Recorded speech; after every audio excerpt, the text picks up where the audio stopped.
Yang ketawa ini pelaku atau korban? Iya toh? Nah itu bagian yang terjadi di tempat di mana fakta nyata hidup kita, Bapak Ibu kasih. Banyak orang yang nggak suka dengan lembaga kelaman karena sebenarnya Tuhan sana mau lihat mana percayamu itu loh, bukan karena KTP-ku. Nah saya akan tunjukkan hal yang menarik Bapak Ibu ya.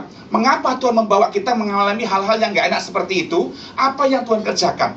Ada tiga poin yang mau saya tunjukkan sama saudara lewat pembacaan ayat kita ini. Poin yang pertama itu Anda harus perhatikan apa yang Tuhan janjikan.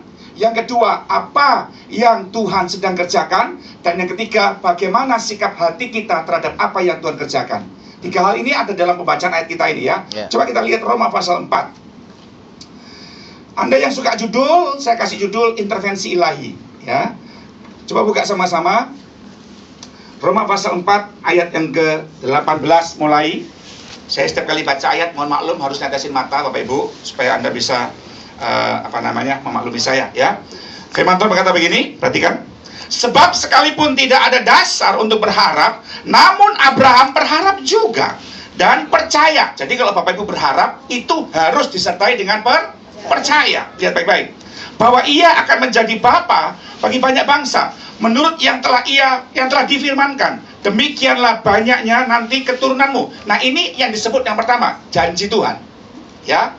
Kemudian yang kedua, imannya tidak menjadi lemah, walaupun ia mengetahui bahwa tubuhnya sudah sangat lemah, karena usianya telah kira-kira 100 tahun, dan bahwa rahim Sarah telah tertutup. Inilah yang disebut dengan apa yang sedang Tuhan kerjakan. Lihat berikutnya. Tetapi terhadap janji Allah, ini bicara tentang apa sikap hatinya. Ini yang ketiga ya. Tetapi terhadap janji Allah, ia tidak bimbang karena ketidakpercayaan.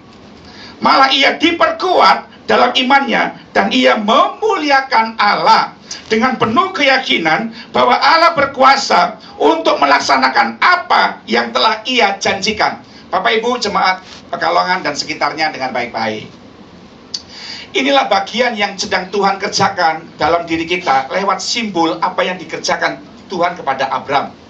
Tuhan menjanjikan bahwa Abraham akan mengalami lahiriah yang diberkati. Dan lahiriah janji Tuhan yang seringkali kita dengar, sama seperti yang Abraham juga dengar, sepertinya muluk-muluk. Sepertinya terlalu sulit kita jangkau. Kayak nubuatan yang Tuhan berikan sama Teddy. Wah, kamu akan menjadi penyanyi, kamu akan menjadi berkat besar. Pada waktu dia terima janji itu, waktu itu dia menjadi anak jalanan. Saya juga ngalami. Kamu akan menjadi orang yang bisa memberkati banyak orang dan memberikan kesehatan pada banyak orang. Kamu akan menjadi penterjemah, kamu jadi segala macam. Itu waktu itu saya terima dalam keadaan muluk-muluk. Kamu akan punya rumah sakit di mana kau dipercayakan melayani Tuhan. Kamu akan punya klinik dan rumah sakit. Sepertinya waktu itu nggak mungkin terjadi. Saya mau bilang sama jemaat Tuhan di sini, kalau hari ini Bapak Ibu terima janji Tuhan, dan janji Tuhan itu sepertinya terlalu besar bagi saudara, please tolong jangan dibuat. Kenapa janji Tuhan besar? Sebab Tuhan kita adalah Tuhan yang besar. Beri kata buat tangannya. Haleluya. Kalau Tuhan kasih janji yang biasa-biasa, ya kamu kan cuma tamatan SMP, ya udah cukup jadi dodolan telo. Kamu kan modal cuma 1 juta, cukup dodolan begono. Ya, dengarkan jemaat, Tuhan kita itu tidak pernah memberkati berdasarkan keadaan kita. Amen.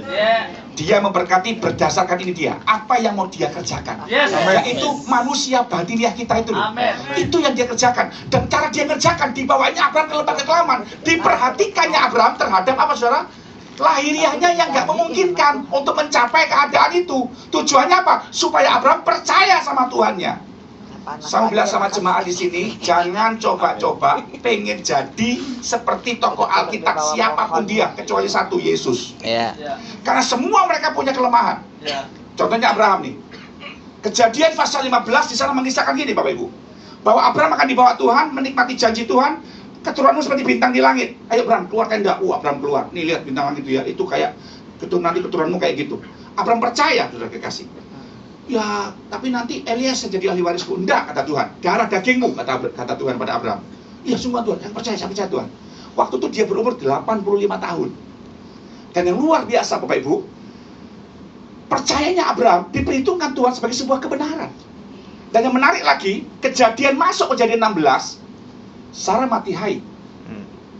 Diperhadapkannya Abraham kepada lahiriahnya. Dengarkan jemaat, semua masalah yang kau hadapi itu selalu lebih besar daripada kekuatan kita. Selalu, mata jasmani kita lihat selalu lebih gede daripada persoalan kekuatan kita. Mungkin Anda pernah berkata begini, Pak, saya pernah dengar memang Pak, penyakit saya udah diobatin kemana-mana tapi nggak bisa sembuh. Dokter berkata umur saya tinggal 3 minggu. Lebih besar dari kekuatan kita. Aduh Pak Pendeta, suami saya itu keras kepala, susah diajak ke gereja Pak Pendeta, kerasnya minta ampun, batu tuh kalah keras sama kepala suami saya. Oh dia begitu Bapak Ibu. Lebih besar seakan-akan dia mengatakan bahwa persoalannya besar. Lebih besar pada kekuatannya. Aduh Pak Pendeta, modal saya cuma 1 juta, mana cukup bersaing di kota Pekalongan. Jualan begono udah banyak saingan Pak Pendeta. Mana mungkin saya bisa punya modal besar. Selalu lebih besar pada kekuatan kita. Padahal Tuhan berjanji, kamu akan menjadi orang yang punya masa depan yang penuh pengharapan. Dan depan yang penuh dengan damai sejahtera. Tapi nyatanya Tuhan, kok saya begini? Nah itu yang seringkali kita alami Bapak Ibu. Itu disebut dengan fase lembah kekelaman. Saya suka sebut dengan istilah proses. Bapak Ibu dengar baik-baik ya.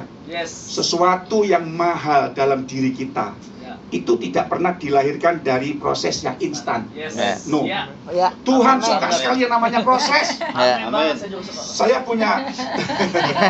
Saya punya rumah sakit bersalin di Bontang. Bukan untuk komersil, tapi untuk nolong warga yang tidak mampu punya biaya berobat. Visi itu saya terima dari Tuhan. Itu tahun 2004. Waktu pertama kali saya masuk Bontang, hanya bermodal selembar surat tugas dan baju 1 tas kecil. Waktu saya ngantri jemaat berobat, saya lihat ada tukang buruh bangunan bawa istrinya mau melahirkan. Air ketubannya tuh sudah pecah.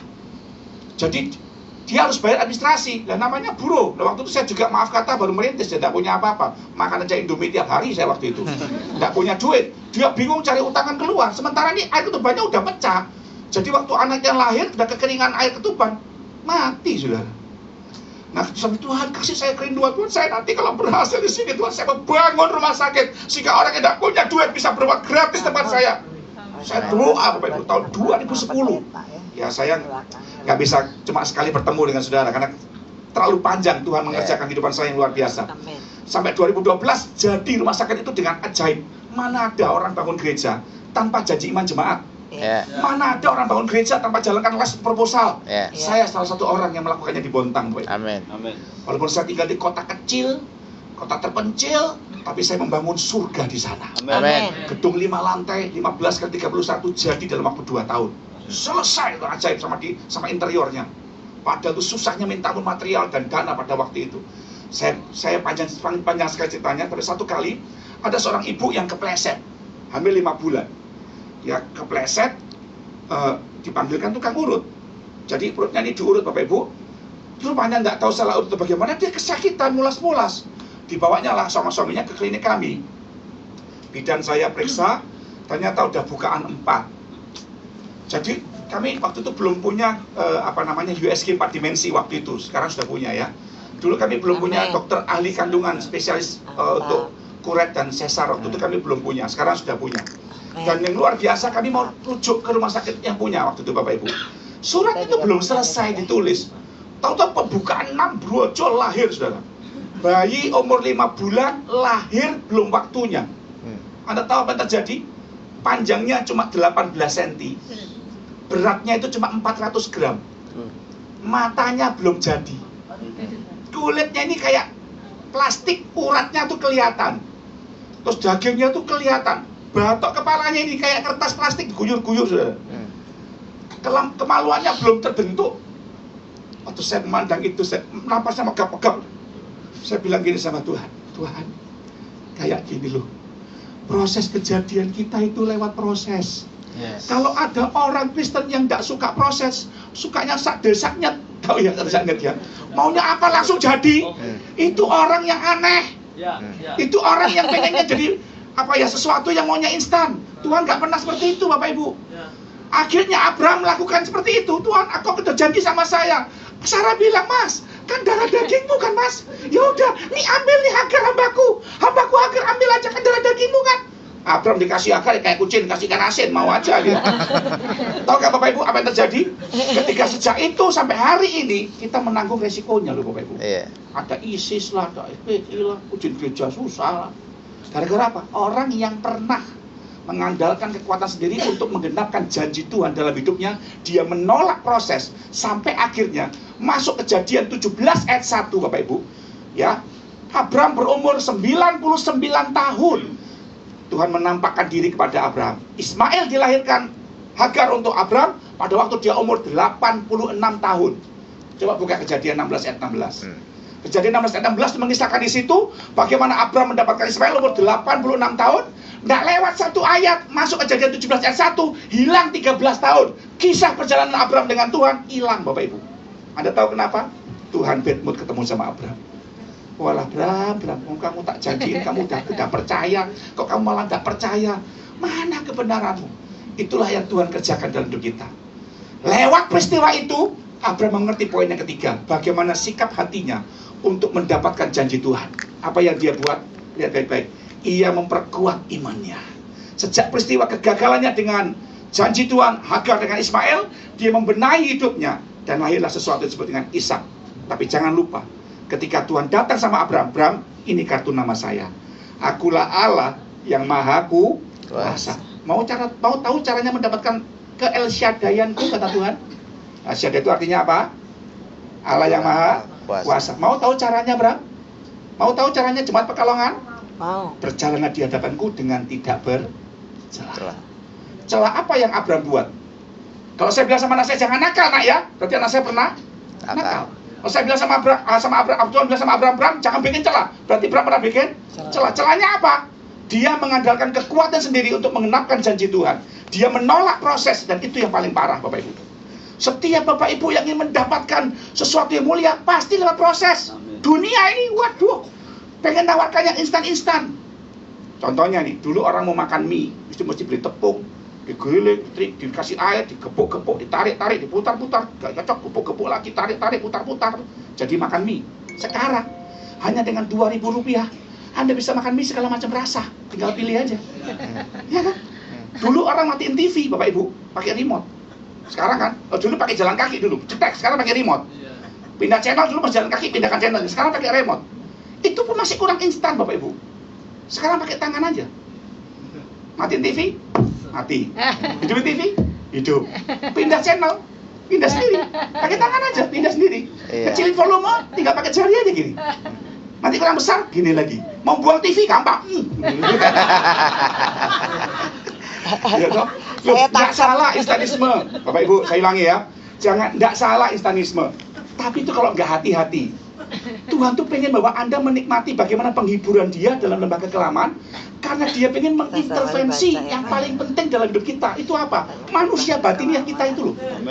Dia pengen mengintervensi manusia batiniah kita. Supaya waktu Yesus ada dalam hidup kita, kita nggak malu-maluin Tuhan. Kata tadi Mas Teddy bilang. Karena ada banyak orang Kristen yang katanya ada Yesus dalam hidupnya, tapi ngisi-ngisi Tuhan. Iya. Do you know the meaning of ngisi-ngisi? Malu-maluin. Malu-maluin. Malu-maluin. Nah itu dia tuh. Ngisi-ngisin. Jadi bagian itu yang seringkali terjadi, Bapak Ibu. Ada banyak orang Kristen yang menolak proses dan suka instan. Jadi malu-maluin Tuhan. Contoh nih. Proses yang paling dekat yang Tuhan kerjakan, Tuhan pernah bilang gini, aku akan menjadikan kamu saksiku mulai dari Yerusalem. Yerusalem itu bicara tentang apa? Keluarga. Jadi kita nggak pernah ngerti bahwa gesekan suami istri itu adalah cara Tuhan untuk membuat kita jadi saksi buat suami atau istri kita, atau anak kita, atau orang tua, atau mertua kita. Ada menantu ngomong gini loh, waduh Pak Pendeta, Alkitab tuh ngomong orang tuh paling tua umurnya 70 tahun. Mertuaku ini 74 tahun kok gak mati-mati. Cerewetnya minta ampun Pak Pendeta. Sampai akhirnya nggak omongan sama mertua. Kalau ada menantu wanita bisa akur sama mertua wanita, itu mujizat. Serius, itu mujizat itu. Ada lagi, suaminya bilang gini, aduh mama, aku ini capek punya istri kayak kamu, borosnya minta ampun. Ya, bagaimana dia bisa menyadari bahwa istrinya nggak boros? Karena memang seharusnya suami itu menyadari bahwa suami itu singkatan. S itu semua, U itu uang, A itu adalah, M itu milik, I itu istri. Semua uang adalah milik istri. Amin ibu-ibu. Ada ibu-ibu yang nyenggol suaminya, Pak dengerin Pak. dengerin. Pak dengerin. Ya toh, ada istrinya nggak bisa bersyukur. Pak bener.